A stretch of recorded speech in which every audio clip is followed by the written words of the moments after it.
തുടങ്ങിയിട്ട് ധാരാളം സംഭവങ്ങൾ നമുക്ക് നീതിയുടെ നിദർശനമായിട്ട് ഇസ്ലാമിന്റെ മുന്നിൽ കാണുമ്പോൾ ഹബീബായ റസൂൽ എന്ന് പറയുന്നത് കുഴപ്പം എന്ന് പറയുന്ന സാധനം അതിങ്ങനെ ഉറങ്ങിക്കിടക്കുകയാണ്.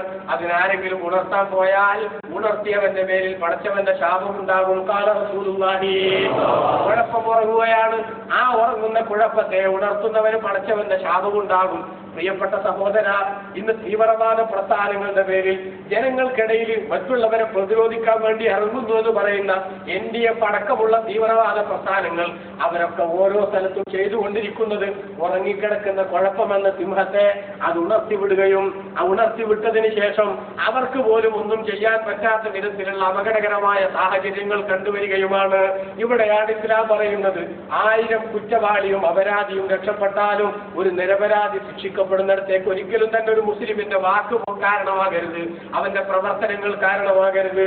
ഇനിയും നമുക്ക് കൂടുതൽ ചിന്തിക്കേണ്ടതുണ്ടോ? ഭീകരത തെറ്റാണെന്ന് ഇസ്ലാമിന്റെ കാഴ്ചപ്പാടിന്റെ അടിസ്ഥാനത്തിൽ നിങ്ങൾ നോക്കൂ സഹോദരന്മാരെ, മുസ്ലിമിനെ സംബന്ധിച്ചിടത്തോളം സാഹചര്യങ്ങളിൽ നിന്ന് വികാരം വാങ്ങേണ്ടവനല്ല അവൻ, മറിച്ച് പ്രമാണങ്ങളിൽ നിന്നും വികാരം വാങ്ങേണ്ടവനാണ്.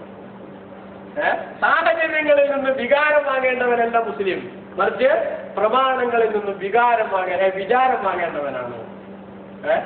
സൂപ്പർ ഡയലോഗാണ് ഈ ആഴ്ചയിലല്ല, ഈ നൂറ്റാണ്ടിലെ സൂപ്പർ ഡയലോഗാണ്.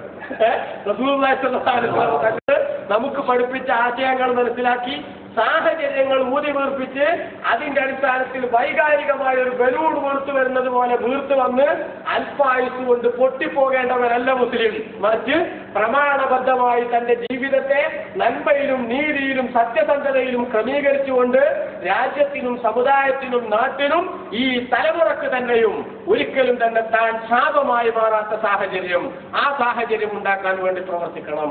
NDF ഉൾപ്പെടെയുള്ള സകലമായ തീവ്രവാദ വികാരജീവികളോടും നമുക്ക് പറയാനുള്ളത് ഇത് തന്നെയാണ്. സാഹചര്യങ്ങളിൽ നിന്ന് വികാരം വാങ്ങേണ്ടവനല്ല മുസ്ലിം, മറിച്ച് പ്രമാണങ്ങളിൽ നിന്ന് വിചാരം വാങ്ങി ആ വിചാരം തന്നെ മനുഷ്യനാക്കി വളർത്തുന്ന വിഷയത്തിൽ ശ്രദ്ധിച്ച് മുന്നോട്ട് പോകാനാണ് നമ്മൾ ശ്രദ്ധിക്കേണ്ടത്. റബ്ബ് തൗഫീഖ് നൽകുമാറാവട്ടെ. ഇനി നിങ്ങൾ നോക്ക് സഹോദരന്മാരെ, ബഹുമാനപ്പെട്ട നബി സല്ലല്ലാഹു അലൈഹി വസല്ലം നമുക്ക് ഇത്തരം സംഗതികളൊക്കെ പഠിപ്പിച്ചു. എന്തുകൊണ്ടാണ് തങ്ങളിതൊക്കെ പഠിപ്പിച്ച്? ഈ അവസ്ഥക്ക് മാറ്റം വന്ന് മുസ്ലിമിനെ എങ്ങനെയെങ്കിലും ഇല്ലായ്മ ചെയ്യാനുള്ള ശ്രമം ലോക തലത്തിൽ സാമ്രാജ്യത്വ ശക്തികൾ പല നിലപ്പതിനുള്ള പല പദ്ധതിയും തയ്യാറാക്കിയിട്ടുണ്ട്. ഇപ്പൊ ഇന്നത്തെ കണ്ടീഷൻ നമുക്കറിയില്ല. എവിടെ എന്ത് കുഴപ്പമുണ്ടായാലും അത് മുസ്ലിമാ ചെയ്തതെന്നുള്ളടത്ത് കാലത്തും ജനങ്ങളെത്തും. എല്ലാ മുസ്ലിമീങ്ങളും തീവ്രവാദികളല്ല, പക്ഷെ തീവ്രവാദികളൊക്കെ മുസ്ലിങ്ങളാണ്. അല്ലേ? ഇതല്ലേ നമ്മുടെ നാട്ടിലെ മാധ്യമങ്ങളും അതേപോലെ തന്നെ നമ്മുടെ നാട്ടിലെ അല്ലെങ്കിൽ തന്നെ ഈ ലോകത്തുള്ള എല്ലാ ശക്തികളും ജനങ്ങളുടെ ഇടയിൽ ഉണ്ടാക്കിക്കൊണ്ടിരിക്കുന്ന വികാരം അതാണ്. മുസ്ലിമീങ്ങൾ മുഴുവനും തീവ്രവാദികളാണ് നമ്മൾ പറയണല്ലോ, പക്ഷെ തീവ്രവാദി ഒക്കെ ആരാ? മുസ്ലിമാണ്. വാസ്തവത്തിൽ ഇങ്ങനെ ഈ ശത്രുക്കൾക്ക് പറയാൻ ഒരു കാരണമില്ലെങ്കിൽ തന്നെ പറയാനാണ് ആര് നിൽക്കുന്നത്? സാമ്രാജ്യത്വ ശക്തികൾ നിൽക്കുന്നത്. പക്ഷെ അതിന് വടി കൊടുക്കുകയും കൂടെ ചെയ്താലോ വീഴാൻ പോണ മരത്തിനൊരു ഉദ്യോഗം, അല്ലെങ്കിൽ അത് വീഴാൻ നിൽക്കണം. അതോടൊപ്പം പോയിട്ട് ഒരു തള്ളാൻ കൊടുത്തപ്പോ അത് പെട്ടെന്ന് വീഴും എന്ന് പറഞ്ഞ പോലത്തെ ഒരു അവസ്ഥയിലാണ് ഇപ്പൊ സമൂഹം ഉള്ളത്. അതുകൊണ്ട് ഉണർന്ന് ചിന്തിക്കണം. നമ്മുടെ രാജ്യത്ത് ഇസ്ലാമിന്റെ നന്മ ആഗ്രഹിക്കുന്നവർ, മുസ്ലിമിന്റെ പുരോഗതി കൊതിക്കുന്ന ആളുകൾ, അവർ കണിശമായും തീവ്രവാദത്തിന്റെ പേരിൽ പ്രവർത്തിക്കുന്ന സകല ടീമുകളെയും ഒറ്റപ്പെടുത്തുന്ന വിഷയത്തിലാണ് അവർ ശ്രദ്ധിക്കേണ്ടത്. നിങ്ങൾ നോക്ക് പ്രിയപ്പെട്ട സഹോദരന്മാരെ, ഇപ്പൊ ഈ തീവ്രത പറഞ്ഞ് ജനങ്ങൾക്കിടയിൽ അതിശക്തമായ അകൽച്ച ഉണ്ടാക്കാൻ വേണ്ടി ശ്രമിക്കുന്ന ആളുകൾ അല്ലാഹുവിന്റെ റസൂലിന്റെ സുന്നത്ത് മനസ്സിലാക്കിയവരാണോ? ഇപ്പൊ നമുക്കറിയാമല്ലോ, അയൽവാസികളോട് നല്ല ബന്ധം സ്ഥാപിക്കണം എന്ന് റസൂലുള്ളാഹി സ്വല്ലല്ലാഹു അലൈഹി വസല്ലം. അയൽവാസികളുടെ കൂട്ടത്തിൽ ആരൊക്കെ ഉണ്ട്? ഇസ്ലാം പറഞ്ഞ അയൽവാസികളുടെ കൂട്ടത്തിൽ ആരൊക്കെ ഉണ്ട്? സൂറത്തുൻ നിസായിൽ അല്ലാഹു സുബ്ഹാനഹു വ തആല അയൽവാസികളോട് നിങ്ങൾ നല്ല ബന്ധം സ്ഥാപിക്കണം എന്ന ആയത്ത് വിശദീകരിച്ചുകൊണ്ട് ഹാഫിദ് ഇബ്നു കസീർ തന്റെ തഫ്സീറിൽ രേഖപ്പെടുത്തിയത് കാണാം. അയൽവാസികൾ 3 സൈസാണ്. ഒന്ന്, അവരോട് നമുക്ക് ഒരു കടമ ഉണ്ട്. രണ്ടാമത്തത് 2 കടമയുള്ള ടീം. മൂന്നാമത്തത് 3 കടമയുള്ള അയൽവാസി. അതാരാ? ഒരു കടമയുള്ള അയൽവാസി, ഒരു ബാധ്യതയുള്ള അയൽവാസി. അതാരാണ്? അത് മുശ്രിക്കായ ഒരു അയൽവാസിയാണ്. അയാൾ നേരെ വെളുത്ത അപ്പൊ തുടങ്ങും സ്വാമി അയ്യപ്പ എന്ന് പറഞ്ഞ ഇറങ്ങല്. ഇപ്പോഴത്തെ കാലം പ്രത്യേകിച്ചു മുശ്രിക്കായ ഒരു അയൽവാസി. ആ അയൽവാസിയോട് നമുക്കൊരു ബാധ്യതയുണ്ട്. എന്താ ബാധ്യത? ഹഖുൽ ജിവാർ, അയൽവാസി എന്ന ബാധ്യത. ആ ബാധ്യതയുടെ പേരിൽ അയാൾക്ക് ഗുണം ചെയ്യണം. നിങ്ങൾ കറിയുണ്ടാക്കുമ്പോൾ ആ കറിയിൽ കുറച്ച് വെള്ളം കൂട്ടിയിട്ട് അയൽവാസിയെ കൂടെ പരിഗണിക്കണം എന്ന് റസൂലുള്ളാഹി പറഞ്ഞ കൂട്ടത്തിൽ ആരുണ്ട്? ഇപ്പറഞ്ഞ മനുഷ്യൻ. ഇസ്ലാമിന്റെ എത്ര വിശാലമായ കാഴ്ചപ്പാടാണ്. ഇനി 2 കടമയുള്ള അയൽവാസി ഉണ്ട്. അതാരാ? മുസ്ലിമുമാണ്, അയൽവാസിയാണ്, കുടുംബക്കാരനൊന്നും അല്ലാത്ത മുസ്ലിമായ അയൽവാസി. മുസ്ലിം എന്ന ബന്ധമുണ്ടവനോട് അവിടെ അയൽവാസി എന്നുള്ള ബന്ധമുണ്ട്. 3 കടമുള്ള അയൽവാസി ആരാ? കുടുംബക്കാരനായ അയൽവാസി. മുസ്ലിമായ കുടുംബക്കാരന്റെ അയൽവാസിയോട് മുസ്ലിം എന്ന നിലക്കും നിനക്ക് കടമുണ്ട്, അയൽവാസി എന്നുള്ള നിലക്കും കടമുണ്ട്, കുടുംബക്കാരൻ എന്ന നിലക്കും കടമുണ്ട്. അപ്പൊ റസൂലുള്ളാഹി സ്വല്ലല്ലാഹു അലൈഹി വസല്ലം ഇവിടെ കണ്ടുകൂടായ്മയുടെ പേരിൽ, തൊട്ടുകൂടായ്മയുടെ പേരിൽ മറ്റുള്ള ആളുകളെ, ഇസ്ലാമിന്റെ പുറത്തുള്ള ആളുകളൊക്കെ ശത്രുപക്ഷത്ത് നിലയുറപ്പിച്ച് അവരോട് നിഴൽ യുദ്ധം നടത്താനുള്ള നിർദ്ദേശം ആര് നൽകുന്നില്ല? റസൂലുള്ളാഹി സ്വല്ലല്ലാഹു അലൈഹി വസല്ലം നൽകുന്നില്ല. റസൂലുള്ളാഹി അതുകൊണ്ടാണ് പറഞ്ഞ വല്ലാഹി ലാ യുഅ്മിൻ, വല്ലാഹി ലാ യുഅ്മിൻ, വല്ലാഹി ലാ യുഅ്മിൻ. ഒരിക്കൽ തങ്ങൾ പറയാം, സഹാബത്ത് ആമുഖമൊന്നും ഇല്ലാതെ തങ്ങൾ പറയാം, പടച്ചോനെ തന്നെയാണ് മുഅ്മിനാവൂല, പടച്ചോനെ തന്നെ വിശ്വാസിയാവൂല, റബ്ബിനെ തന്നെ വിശ്വാസിയാവൂല. 3 വട്ടം ഇങ്ങനെ പറഞ്ഞപ്പോ ബഹുമാനപ്പെട്ട സഹാബത്ത് ചോദിച്ചു, ഓന്റെ കാര്യം നോക്കാൻ എത്തി ആരാണ് ചങ്ങാതി? സഹാബത്ത് റസൂലുള്ളാഹിയോട് നിങ്ങൾ ഗൗരവമായിട്ട് പറഞ്ഞപ്പോ, ഈ ആമുഖം പറഞ്ഞപ്പോ ചോദിച്ചു ആരാണ് ചങ്ങാതി? അവന്റെ കാര്യം പോക്കാണ്. അപ്പൊ ബഹുമാനപ്പെട്ട നബിതങ്ങൾ പറഞ്ഞെന്നാ അല്ലദീലായ ജാറുഹു ബവായിഖഹു, തന്റെ അയൽവാസി തന്റെ പാരയിൽ നിന്ന് നിർഭയനാകാത്ത മനുഷ്യൻ. അയൽവാസിയായ മനുഷ്യൻ, ആ അയൽവാസി എന്നത് കോമൺ ആയിട്ടുള്ള പറച്ചിലാണ് റസൂലുള്ളാഹി സ്വല്ലല്ലാഹു അലൈഹി വസല്ലം പറഞ്ഞത്. ആ അയൽവാസി തന്റെ പാരയിൽ നിന്ന് നിർഭയനല്ലെങ്കിൽ ഒരിക്കലും തന്നെ അവൻ ആരല്ല? മുഅ്മിനല്ല എന്ന ശൈലി ബഹുമാനപ്പെട്ട ഇസ്ലാം നമ്മുടെ മുന്നിൽ വെക്കുകയാണ്. അതുകൊണ്ട് തന്നെ എത്ര കണിശായിട്ടാണ് ഇസ്ലാം പറഞ്ഞ്, നിങ്ങളൊരു ആയുധമായിട്ട് നടക്കുകയാണെങ്കിൽ തന്നെ, ആ ആയുധമായിട്ട് നടക്കുകയാണെങ്കിൽ അതിന്റെ എന്ത് ചെയ്യണം? അതിന്റെ മൂർച്ചയുള്ള ഭാഗം നിങ്ങൾ നല്ലതുകൊണ്ട് മൂടി വെക്കണം. ഇപ്പൊ വാള് ഉറയുന്ന ഊരിയിട്ട് ഒരു കത്തി, മലപ്പുറത്തുള്ള ആൾക്കാരൊക്കെ പണ്ട് ആൾക്കാർക്കാണെങ്കിൽ ഒരു കത്തി ഇങ്ങനെ ബിൽഡിന്റെ അവിടെ ഇങ്ങനെ ശരിക്കും വെച്ചിട്ടോ, ആ കത്തി ഉറയുന്ന ഊരിയിട്ട് ഇങ്ങനെ പിടിച്ച് നടക്കണ്ട. ഇങ്ങനെ പിടിച്ച് നടന്നാൽ ചിലപ്പോ റസൂലുള്ളാഹിന്റെ ഹദീസിലുള്ളത് എന്താ വെച്ചാല്, നടന്നാൽ ചിലപ്പോ ഇബ്ലീസ് എന്ത് ചെയ്യും? അവിടെ പെട്ടെന്ന് വന്നു തുടങ്ങും. നിന്റെയൊക്കെ കത്തി വാങ്ങിയിട്ട് ആര് കുത്തും? ഇബ്ലീസ് കുത്തും. ഇബ്ലീസ് കുത്തറ, ഇബ്ലീസ് ഞാനാ കുത്തിക്കാരുടെ കുത്തല്ല, മറിച്ച് ഇവന്റെ കയ്യിൽ ഇങ്ങനെ കത്തിക്കുന്ന സമയത്ത് ഒന്നും അറിയാത്തൊരു കുത്ത് ഒന്നും തിരിച്ചാണ്. ആ തിരിച്ചപ്പോ ആദ്യം അറിയാതെ ആരെ വെള്ളം തട്ടിപ്പോയി? മറ്റു മനുഷ്യന്റെ തട്ടിക്കണതാരാ? തട്ടിക്കണ മറ്റേ ചങ്ങാതിയാണ്. കുഴപ്പത്തിനും ഹലാക്കിനും വേറെന്തെങ്കിലും പോണോ? അതുകൊണ്ട് തന്നെ ഒരു മനുഷ്യജീവന അപകടത്തിലേക്കും അപായത്തിലേക്കും കൊണ്ടെത്തിക്കാനുള്ള യാതൊരു സംഗതിയിലേക്കും ആരും പോകാൻ പാടില്ല, മുസ്ലിം പോകാൻ പാടില്ല എന്ന് കണിശമായി ബഹുമാനപ്പെട്ട ഇസ്ലാം വിലക്കുന്നു. ചുരുക്കത്തിൽ നീതി നടപ്പാക്കുന്നതിന് വേണ്ടി ഒരാളോടും ഒരർത്ഥത്തിലും അനീതിയുടെ ശൈലി മുസ്ലിമിൽ നിന്നും ഉണ്ടാകാതിരിക്കാൻ വേണ്ടി അതിശക്തമായ താക്കീത് നൽകിയ വിശുദ്ധ ഇസ്ലാം. ആ ഇസ്ലാമിൽ ഇനി നമുക്ക് പറയാനുള്ളത്, അപ്പൊ ഭീകരത, തീവ്രത, ഇത് രണ്ടും വാസ്തവത്തിൽ ഒരേ തൂവൽ പക്ഷികളാണ്. ഒന്ന് മറ്റൊരുമായിട്ട് വേർപ്പെടുത്താൻ പറ്റാത്ത സംഗതിയാണ്. ഇത് രണ്ടിനും ഇസ്ലാമുമായിട്ട് ബന്ധമല്ല എന്ന് നമ്മൾ മനസ്സിലാക്കി കഴിഞ്ഞാൽ, 3ാമത്തെ പദവും ഏറ്റവും കൂടുതൽ തെറ്റിദ്ധരിക്കപ്പെട്ടിട്ടുള്ളതും ഏറ്റവും കൂടുതൽ തെറ്റിദ്ധരിപ്പിക്കാൻ ഉപയോഗിക്കുന്നതുമായ പദമാണ് ജിഹാദ്. ഇസ്ലാം മതത്തിലെ ജിഹാദ്. ജിഹാദ് എന്നുള്ളതിന് അർത്ഥം തന്നെ എന്ത് വെക്കണം? വിശുദ്ധ യുദ്ധം നടത്തി വെക്കുക. വാസ്തവത്തിൽ ജിഹാദ് എന്നതിന് യുദ്ധം എന്നല്ല, ജിഹാദ് എന്നതിന് യുദ്ധം എന്നല്ല അർത്ഥം. യുദ്ധം എന്നെ പറയണമെന്നുണ്ടെങ്കിൽ അവിടെയൊക്കെ ഹർബ് എന്നോ ഖിതാൽ എന്നോ പറയണം അറബി ഭാഷയിൽ. പക്ഷെ ജിഹാദ് എന്ന് പറഞ്ഞത് വളരെ ഒരു നല്ല ലക്ഷ്യത്തിന് വേണ്ടിയുള്ള പ്രവർത്തനത്തിൽ, അതിന് ചിലപ്പോൾ എന്തും വരാമെന്ന് മാത്രം, അതിന് ചിലപ്പോൾ യുദ്ധവും അതിന്റെ ഇടക്ക് കടന്നു വരാമെന്ന് മാത്രം. അല്ലാതെ ഇസ്ലാമിൽ ജിഹാദ് എന്ന പദം അത് പലപ്പോഴും എന്തിനു വേണ്ടിയുള്ളതല്ല, സായുധ പോരാട്ടത്തിന് വേണ്ടി ഉപയോഗിച്ചതല്ല. നിങ്ങൾ നോക്ക്, ഇസ്ലാമിൽ ജിഹാദ് എന്ന് പറഞ്ഞാൽ എന്താ? മഹാന്മാരായ ഭാഷാ പണ്ഡിതന്മാർ തന്നെ വിശദീകരിക്കുന്നു. ലിസാനുൽ അറബ് എന്ന ഗ്രന്ഥത്തിൽ നമുക്ക് കാണാൻ സാധിക്കും, അൽ ജിഹാദു ബദലുൽ വുസ്ഇ വത്താഖത്തി ലിദ്ദഅവതി ഇലല്ലാഹ് ബില്ലിസാനി വസ്സിനാൻ. ജിഹാദ് എന്ന് പറഞ്ഞാൽ മനുഷ്യനെ കൊണ്ട് കഴിയുന്നത് പോലെ അധ്വാനിക്കുക, തന്റെ കഴിവിന്റെ പരമാവധി താൻ കഴിവ് എനർജി ഉപയോഗപ്പെടുത്തുക. എന്തിനു വേണ്ടി? ലിദ്ദഅവതി ഇലല്ലാഹ്, അല്ലാഹുവിലേക്ക് ക്ഷണിക്കുക, പടച്ചോനെ മനസ്സിലാക്കി കൊടുക്കാൻ വേണ്ടി അധ്വാനിക്കുക. അതിനുള്ള പ്രവർത്തനങ്ങൾ കാലോചിതമായി എന്തൊക്കെ നിനക്ക് ചെയ്യാൻ പറ്റും, ആ പ്രവർത്തനമൊക്കെ എന്തിന്റെ ഭാഗമാണ്? ജിഹാദിന്റെ ഭാഗമാണ്. റബ്ബിന്റെ പൊരുത്തത്തിലേക്ക് എത്താനും റബ്ബിനെ മനസ്സിലാക്കാനും സാധിക്കുന്ന സംഗതികളൊക്കെ. അതുകൊണ്ടാണല്ലോ ഹദീസിൽ നമുക്ക് കാണാനോ, ഒരു സഹാബി വന്ന് നബി സല്ലല്ലാഹു അലൈഹി വസല്ലം തങ്ങളോട് പറഞ്ഞു, ഞാൻ യുദ്ധത്തിന് പോയിട്ടുണ്ട്, യുദ്ധത്തിന് ശരിക്കും യുദ്ധമൊക്കെ അനുവദിക്കപ്പെട്ടതിന് ശേഷം ഞാൻ യുദ്ധത്തിന് പോയിട്ടുണ്ട്. അപ്പൊ റസൂലുള്ളാഹി സ്വല്ലല്ലാഹു അലൈഹി വസല്ലം ചോദിച്ചു, നിന്റെ മാതാപിതാക്കൾ ആരെങ്കിലും ജീവിച്ചിട്ടുണ്ടോ? അപ്പൊ അദ്ദേഹം പറഞ്ഞു, നിന്റെ ഉമ്മ ജീവിച്ചിരിക്കുന്നു.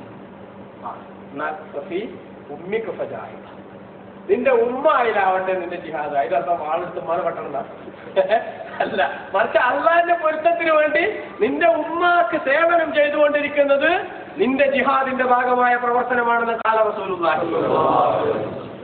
അല്ലെ ചോദ്യം. അപ്പൊ ജിഹാദ് എന്ന് പറയുന്നത് മനുഷ്യന്മാർ യുദ്ധം എന്നതിലേക്ക് അതിനെ കൊണ്ടുപോയിട്ട് അനവസരത്തിൽ പരിഭാഷപ്പെടുത്തി കുടുങ്ങിയതാണ്. അവിടെയാണ് നമ്മൾ പറഞ്ഞത് ഈ പരിഭാഷകളൊക്കെ പലപ്പോഴും ഉപകാരത്തിലേറെ മനുഷ്യനെന്തുണ്ടാക്കും, ഉപദ്രവം ഉണ്ടാക്കും എന്ന് പറയുന്നതിന്റെ സംഗതി. കാരണം വിശദീകരിച്ചു കൊടുക്കാതെ വെറും ഒരു വാക്ക് മാത്രം കേട്ടാൽ പലപ്പോഴും ഭയങ്കര അപകടത്തിലെത്തിക്കും അല്ലെ. ഒരു വാക്ക് തന്നെ ഒരു സ്ഥലത്ത് ഓക്കെ ആയിരിക്കും, അതേസമയത്ത് വേറെ സ്ഥലത്തിന് വളരെ മോശമായിട്ടുള്ള ഒരു ഒരു ഒരു ഒരു ഇതുണ്ടായിട്ട് വരും അല്ലെ. അല്ലെങ്കിൽ സാഹചര്യത്തിൽ നിന്ന് അതിന്റെ അർത്ഥം മനസ്സിലാക്കുന്നിടത്ത് നമുക്ക് അപകടങ്ങൾ വരും.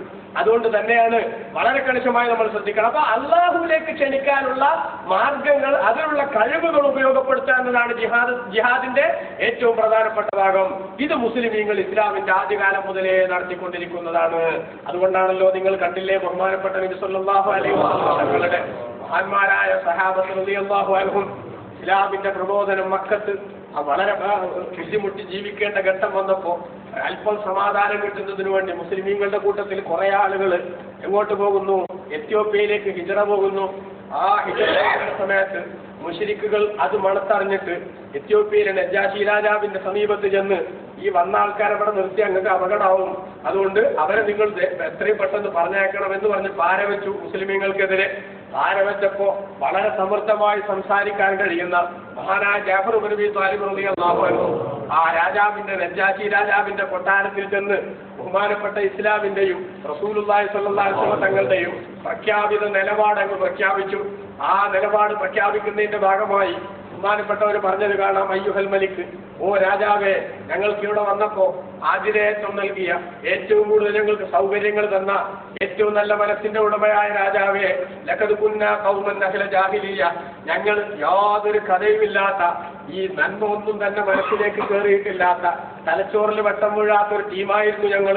നഅബുദുൽ അസ്നാം വനഅകുലുൽ മീത, ഞങ്ങൾ ബിംബങ്ങളെ ആരാധിക്കുകയും ശവം തിന്നുകയും ചെയ്തുകൊണ്ട് ജീവിച്ചു. വനഅസിൽ ഫവാഹിഷ്, വേണ്ടാത്തരങ്ങൾ മുഴുവനും ഞങ്ങൾ ചെയ്തു.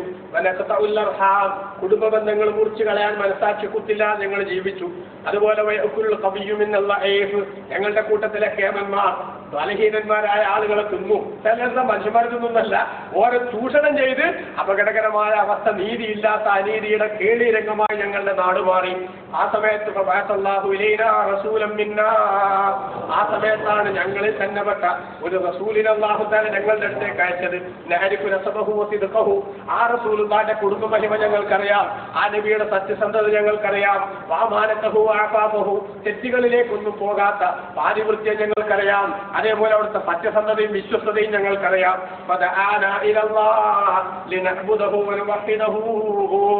അങ്ങനെ ആ റസൂൽ വന്നിട്ട് എന്താ ചെയ്തത്?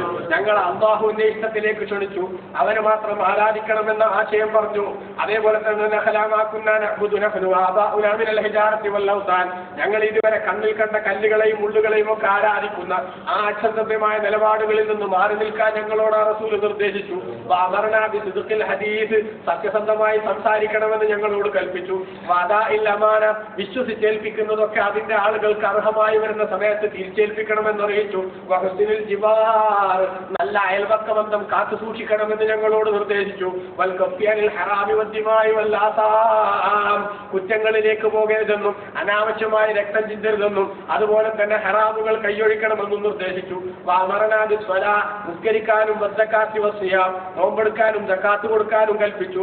അങ്ങനെ ഫഅദാലൈനാ ഖൗമുനാ, അങ്ങനെ ആ നബി ഏറ്റവും നല്ല ഉപദേശങ്ങൾ മാത്രം ഞങ്ങൾക്ക് നൽകിയപ്പോഴാണ് ഞങ്ങളുടെ നാട്ടുകാരായ ഞങ്ങളുടെ കുടുംബക്കാര്, ആ കുടുംബക്കാർ ഞങ്ങളോട് അക്രമം കാണിച്ചത്.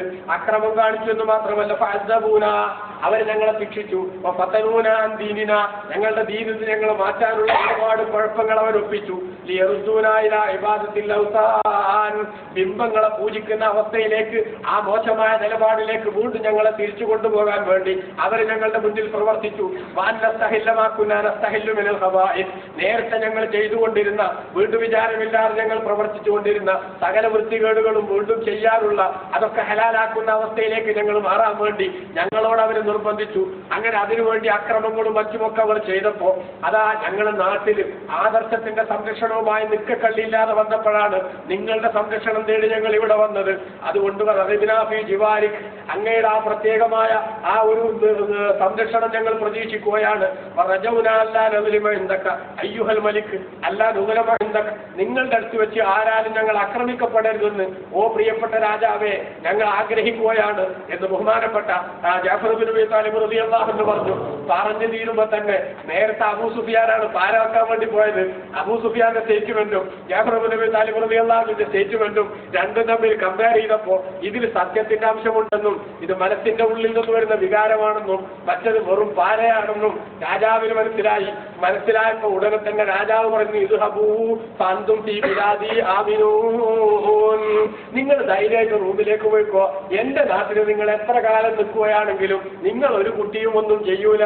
പ്രിയപ്പെട്ട സഹോദരന്മാരെ, ഞാൻ ഉണർത്തിയത് ഈ മഹത്തായ ദീനിന്റെ ആശയം, ആ ആശയത്തിലേക്ക് ജനങ്ങളെ ക്ഷണിക്കാനും അത് ജനങ്ങളുടെ ശ്രദ്ധയിൽപ്പെടുത്താനുമുള്ള ഒരു ട്രെൻഡ് അത് ബഹുമാനപ്പെട്ട സഹാബത്ത് ഇസ്ലാമിന്റെ ആദ്യകാലം മുതലേ നടത്തുകയാണ്. അത് ജിഹാദിന്റെ ഏറ്റവും പ്രധാനപ്പെട്ട ഭാഗവുമാണ്. നിങ്ങൾ കണ്ടില്ലേ, ബഹുമാനപ്പെട്ട ഇസ്ലാം നമുക്കതുകൊണ്ട് തന്നെ അറിയിച്ചിട്ടുണ്ട്. ജിഹാദ് എന്ന് പറയുന്ന ഈ ഏറ്റവും വലിയ പരിശ്രമത്തിന് വിവിധ റൂട്ടുകൾ നമുക്ക് കാണാൻ സാധിക്കും. ഏറ്റവും ഒന്നാമതായി ജിഹാദുൽ കലിമ, അള്ളാഹുവിലേക്ക് ക്ഷണിക്കുന്ന വാചകത്തിന്റെ പേരിലുള്ള ജിഹാദാണ്. ആ വിഷയം സ്ഥിരീകരിക്കാനുള്ള അധ്വാനമാണ് ജിഹാദിന്റെ ഏറ്റവും പ്രയോറിറ്റി കൊടുക്കേണ്ട ഒരു വകുപ്പ്. ബഹുമാനപ്പെട്ട ഖുർആനിൽ തന്നെ അല്ലാഹു തആല പറഞ്ഞു, യുജാഹിദൂന ഫീ സബീലില്ലാഹി വലാ യഖാഫൂന ലൗമത ലായിം. സൂറത്തുൽ മാഇദയുടെ 54-ാമത്തെ ആയത്തിൽ അല്ലാഹു തആല രേഖപ്പെടുത്തുകയാണ്, അള്ളാഹുവിന്റെ യഥാർത്ഥ വിശ്വാസികൾ അള്ളാഹുവിന്റെ മാർഗത്തിൽ പരിശ്രമിക്കുന്നു. അവ യുജാഹിദൂന ഫീ സബീലില്ലാഹി വലാ യഖാഫൂന ലൗമത ലായിം. ഇത് അല്ലാഹു തആല പറയുന്നത് എപ്പോഴാണ്? റസൂലുള്ളാഹി സ്വല്ലല്ലാഹു അലൈഹി വസല്ലം തങ്ങൾ 13 കൊല്ലം മക്കത്ത് താമസിക്കുന്ന സമയത്ത് യുദ്ധം ചെയ്യണമെന്ന നിർദ്ദേശം, വാളെടുക്കണമെന്ന നിർദ്ദേശം വന്നിട്ടില്ല. അതിനു മുമ്പ് അല്ലാഹു പറയാണ്, യഥാർത്ഥ വിശ്വാസികൾ അള്ളാന്റെ മാർഗത്തിൽ അധ്വാനിക്കുന്നവരാണ്, പരിശ്രമിക്കുന്നവരാണ്. റബ്ബിനെ കുറിച്ചുള്ള സന്ദേശം ജനങ്ങളിലേക്ക് എത്തിക്കാനുള്ള ഈ നാവ് കൊണ്ടുള്ള നമ്മുടെ പ്രവർത്തനങ്ങൾ, നമ്മുടെ വാക്കുകൾ, അതൊക്കെയും ജിഹാദിന്റെ ഭാഗമായി വളരെ ഗൗരവത്തിൽ അറിയിക്കപ്പെട്ടതാണ്. അതുകൊണ്ട് തന്നെ നബി സല്ലല്ലാഹു അലൈഹി വസല്ലം തങ്ങൾ പറഞ്ഞത് അബൂദാവൂദ് റളിയല്ലാഹു ഇമാം തുർമുദി റളിയല്ലാഹു അൻഹു ഉദ്ധരിച്ചത് കാണാം. അഫ്ളലുൽ ജിഹാദ് കലിമത്തു ഹഖിൻ ഇൻദ സുൽത്താനിൻ ജാഇർ. അക്രമിയായ ഭരണാധികാരിയുടെ മുമ്പിൽ സത്യം വിളിച്ചു പറയലാണ് ഏറ്റവും വലിയ ജിഹാദ്. വാളെടുത്ത് വെട്ടലോ ബോംബ് പൊട്ടിക്കലല്ല. ഏറ്റവും ശ്രേഷ്ഠമായ ജിഹാദ് കലിമത്തു ഹഖിൻ ഇൻദ സുൽത്താനിൻ ജാഇർ. അക്രമിയായ ഭരണാധികാരിക്ക് മുമ്പിൽ സത്യം തുറന്നു പറയലാണ്.